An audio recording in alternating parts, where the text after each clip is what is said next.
An up and down 2025 for the Canadian economy appears to be ending on an up note. Statistics Canada says job numbers in November were stronger than expected, thanks to growth in a few key sectors.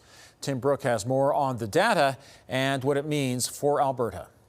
Canada's labour market is showing some signs of life. We had a much stronger jobs report than we were expecting and starting to be a bit of a trend. We see unemployment rate coming down, and it really is being led by Alberta. There's reason for optimism nationally, especially here in Alberta, where that unemployment rate fell 1.3% and jobs were added to a stabilizing market.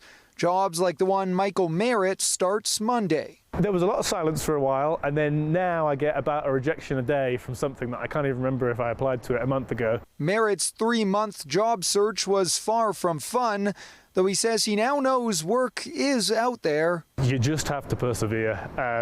It's not fun and it's quite demoralizing, but I suppose the more job applications you put in, the more response you're going to get out. Things are looking up, helped by gains in industries like healthcare and accommodation.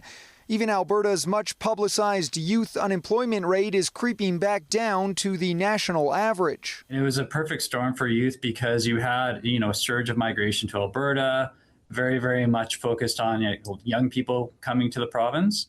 And they were competing over few jobs. We're also seeing a tremendous amount of contracts and temporary employees because there's less risk for an organization to go that route versus hiring someone full-time permanently and then needing to lay them off in 3-6 months down the way. For now, thanks to recent gains, Canadian economists are almost unanimously predicting the central bank will hold its benchmark rates next week.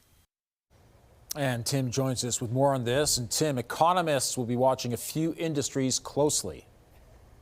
Well, specifically, Ian, they want to see a pickup in some of those goods-producing sectors like manufacturing, oil and gas. Now, it's still too early to build that MOU with the feds into any sort of jobs forecast, but it's safe to assume, as always, that a strong energy sector is good news for both Alberta's and Canada's labour markets. Ian, it'll all just be another thing to keep a close eye on as we head into 2026. Absolutely. Thank you, Tim.